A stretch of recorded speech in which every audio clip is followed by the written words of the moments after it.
Hello my dear students, आज हम पढ़ेंगे क्लास 8 हिंदी का पाठ 7। पाठ का नाम है पंच लाइट। इस कहानी में हम ग्रामीण अचल पर रसी बसी पंच लाइट ग्रामीण वासियों के जीवन का यथार्थ रूप प्रस्तुत करेगी। ग्रामीण भाषा, उनके हृदय की सरलता, पंचों पर विश्वास, अनपढ़ता तथा नई तकनीक से अनजान होने से उत्पन्न कठिनाइयाँ कहानी को यथार्थ के धरातल पर उतार देती हैं।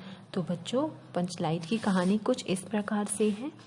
पिछले 15 महीने से दंड जुर्माने के पैसे जमा करते महतो टोली के पंचों ने पेट्रोमैक्स खरीदा।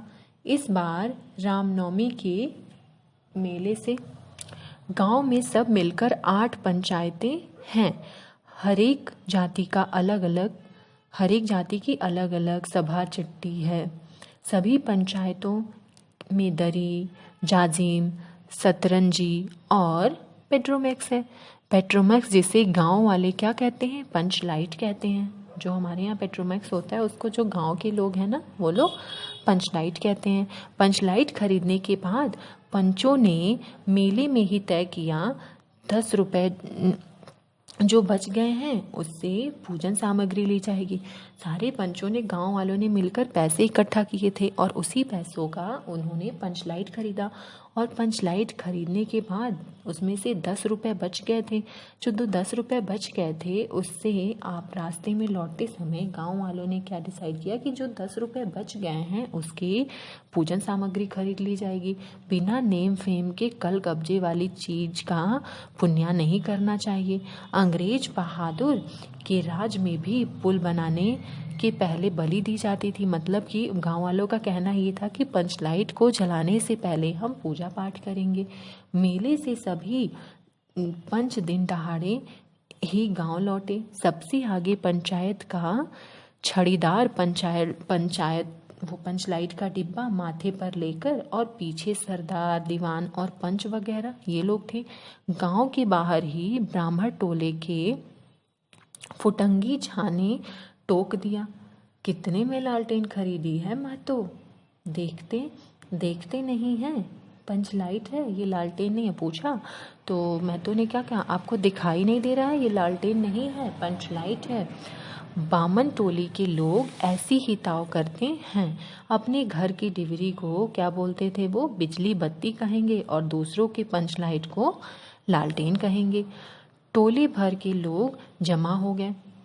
बूढ़े, जितने भी बूढ़े बच्चे सभी अपना काम काज छोड़कर दौड़े चल रहे अपना पंचलाइट। जैसे होता है ना, गांव में कोई भी नई चीज़ आती है तो सब लोग अपना सारा काम वाम छोड़कर कहाँ चले आएगा? पंचलाइट को देखने आ गए। सरदार ने अपनी स्त्री से कहा, शाम को पूजा होगी, जल्दी से नहा धोकर चौका पीढ़ा और पूजन की तैयारी करो। टोले की कीर्तन मंडली के मूलघन ने अपनी भक्तियां पंचकों को समझाकर कहा, देखो आज पंचलाइट की रोशनी में कीर्तन होगा। बेताले लोग से पहले ही कह देता हूँ, आज यदि आखिर धरने में टेढ़ बेड़ हुआ तो दूसरे दिन से एकदम बैकाट। ठीक है? ऐसा औरतों की मंडली में गुलरी काकी गोसाई का गीत गुनगुनाने लगी। छोटे छोटे बच्चे उत्साह के साथ अपनी मस्ती करने लगे, शोर मचाना शुरू कर दिए। सूरज डूबने की 1 घंटा पहले से ही तो मतलब पूरे गांव के लोग सरदार के दरवाजे पर आकर जमा हो गए थे, पंचलाइट करते हुए।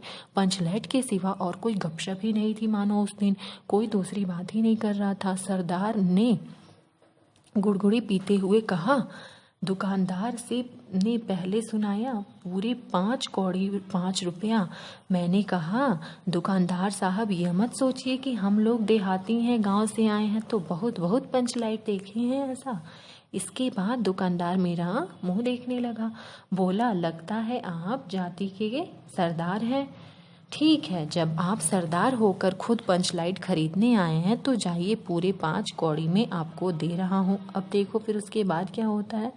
दीवान जी ने कहा, चेहरा परखने वाला दुकानदार लगता है। पंचलाइट का बक्सा दुकान का नौकर देना नहीं चाह रहा था। पंचलाइट जिस बक्से में रखा था वो दुकानदार का जो नौकर था वो देना नहीं चाहता। मैंने भी कह दिया, देखिए दुकानदार भाई साहब, बिना बक्से हम पंचलाइट कैसे ले जाएंगे।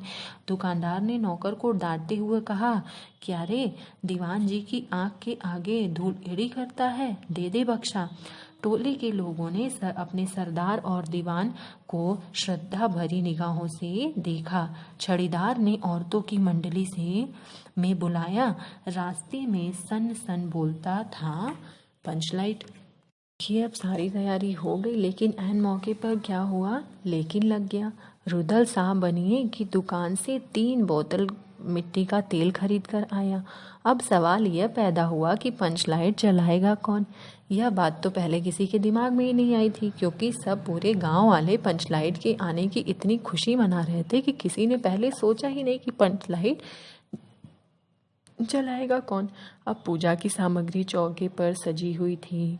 कीर्तनिया लोग ढोल करताल खोल कर बैठे थे और पंचलाइट पड़ा हुआ था। अब सबके दिमाग में ये विचार चल रहा था कि अब पंचलाइट चलाएगा कौन। अगर दूसरे गांव के किन्हीं लोगों से बोला जाए तो गांव की बदनामी होगी। क्या कहेंगे लोग कि इस गांव के लोग तो इतने अनपढ़ हैं कि किसी को पंचलाइट जलाना ही नहीं आता।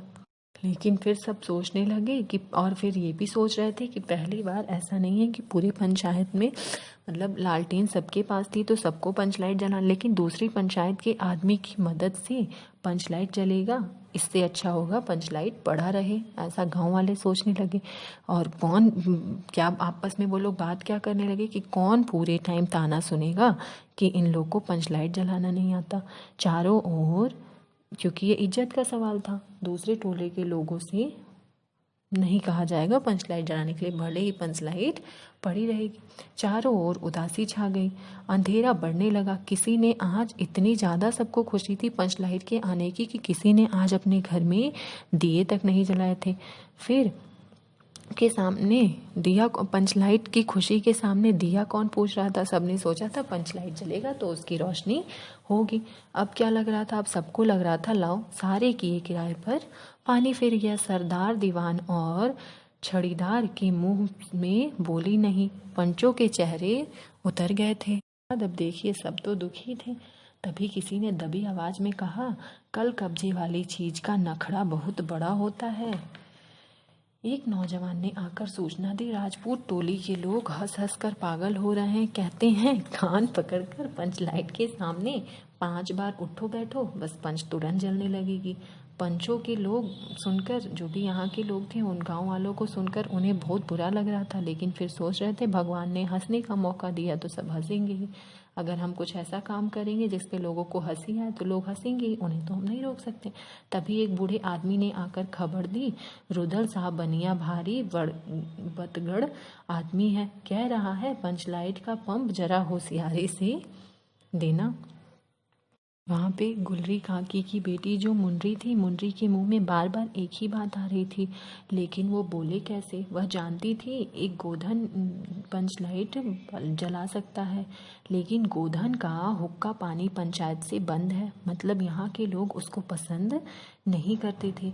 गोधन अब इस टोले के पंचों को 5 सुपारी खाने के लिए भी कुछ नहीं दिया, परवाह ही नहीं करता था यहाँ के लोगों को, इसीलिए इस गांव के लोग उसे पसंद नहीं करते थे। बस पंचों को मौका मिलना चाहिए। 10 रुपये जुर्माना ना देने पर हुक्का पानी उसका बंद कर दिया गया था। आज तक गोधन पंचायत से बाहर है, उससे कैसे कहा जाए, मुंडरी का नाम कैसे लें। और उधर जाति का पानी उतर रहा था। मुंडरी ने चालाकी से अपनी सहेली कनेली के कान में बात डाल दी। कनेली, चिंगो चिद चिन। कनेली मुस्कुराकर रह गई। मुंडरी तो बंद है। मुंडरी बोली, तू कह तो सरदार से बात करूं, गोधन जानता है पंचलाइट जलाना। कनेली बोली कि तू कह तो सरदार से बात करूं, गोधन जानता है पंचलाइट कैसे जलानी है। तो फिर क्या बोलती, कौन गोधन जानता है पंचलाइट जलाना। लेकिन सरदार ने दीवान को देखा और दीवान ने पंचों की ओर। पंचों ने एकमत होकर हुक्का पानी बंद कर दिया। अब और उसमें सलीमा का गीत गाकर आँख का इशारा मारने वाले गोधन से गांव भर के लोग नाराज थे। सरदार ने कहा, जाति की बंदिश क्या, जबकि जाति की इज्जत ही पानी में बही जा रही है। अगर हमारी इज्जत ही नहीं रहेगी तो फिर हम क्या करेंगे, क्यों जी दीवान। दीवान ने कहा, ठीक है। पंचायत वाले पंचों ने भी एक साथ कहा, एक स्वर में कहा, ठीक है, गोधन को खोल दिया जाए और गोधन से ही कहा जाए कि वो आकर पंच लाइट जला ले। सरदार ने छड़ीदार को भेजा। छड़ीदार वापस आकर बोला, अब गोधन ने मना कर दिया आने से, वो राजी नहीं हो रहा था आने को। कहता है, पंचों की क्या फितरत, कहीं कोई कब्जा बिगड़ गया तो फिर जुर्माना मुझे भरना पड़ेगा। गोधन आने के लिए इसलिए राजी नहीं था कि अगर कोई गलती हो गई तो फिर मुझे कब वो जुर्माना भरना पड़ेगा। सारी बात सुनकर गुलरी काकी बोली, जरा मैं देखूं कह के। तो गुलरी काकी गई और गोधन को मना कर ले आई। और जैसे ही गोधन आया, सभी के चेहरे पर आशा की एक किरण जागी। गोधन चुपचाप पंचलाइट में तेल भरने लगा और सरदार की स्त्री ने पूजा की सामग्री के पास चक्कर काटती हुई बिल्ली को भगाया। कीर्तन मंडली का मुलगैन मूर्छल के बालों को संवारने लगा। गोधन ने पूछा, स्प्रिट कहाँ है, बिना स्प्रिट के कैसे चलेगा। लो मजा, अब यह दूसरा बखेड़ा खड़ा हो गया। सभी ने मन ही मन सरदार, दीवान और पंचों की बुद्धि पर अविश्वास प्रकट किया। बिना बुझे समझे काम करते हैं ये लोग। उपस्थित जन समूह में फिर मायूसी छा गई, लेकिन गोधन बड़ा होशियार लड़का था। बिन स्पिरिट के ही पंचलाइट जलाया। थोड़ा गरी का तेल ला दो।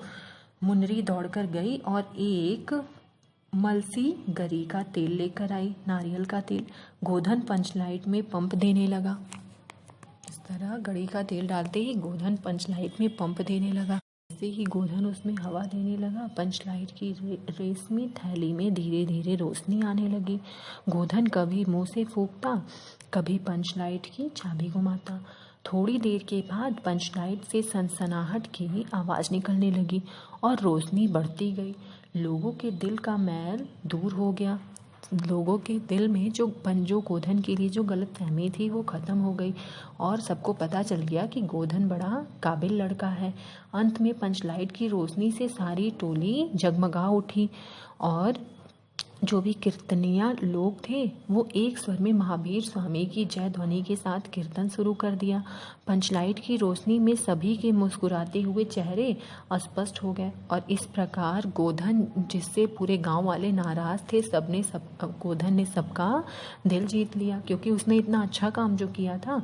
सरदार ने गोधन को बहुत प्यार से बुलाकर कहा, तुमने जाति की इज्जत रखी है, तुम्हारे जितने भी गुनाह हैं सब माफ़ कर दिए गए। खूब गाओ सलीमा का गाना। गुलरी काकी बोली। गुलरी काकी तो गोधन से इतनी ज़्यादा खुश हो गई कि बोली, गोधन आज रात को तुम खाना मेरे यहाँ खाना। और कीर्तनिया लोगों ने एक कीर्तन समाप्त कर जय ध्वनि की हो जय हो। पंचलाइट के प्रकाश में पेड़ पौधों का पत्ता पत्ता पुलकित हो रहा था। तो बच्चों, मेरी कहानी कंप्लीट हुई और इस कहानी से आपको क्या शिक्षा मिली कि कोई भी चीज़, कुछ भी अगर हम नया लाते हैं और कुछ भी इम्पॉसिबल नहीं होता। किसी भी काम को पूर्ण करना इम्पॉसिबल नहीं होता। अगर हम उसको चाहें पॉसिबल करना तो उसे हम पॉसिबल कर सकते हैं। कोई भी कुछ भी करना असंभव नहीं होता, ठीक है। इसीलिए किसी भी काम को करने के लिए हम जैसे भी कठिन से कठिन परिश्रम करके उस काम को हम पूर्ण कर सकते हैं। हमें परिस्थिति कैसी भी हो, हमें घबराना नहीं चाहिए, ठीक है। इस कहानी से हमें ये शिक्षा मिलती है कि किसी भी परिस्थिति में हमें घबराना नहीं चाहिए, बल्कि उसका डटकर मुकाबला करना चाहिए, ठीक है। तो आशा करती हूँ आप लोग को ये कहानी समझ में आई होगी। Bye student. Hello my dear student.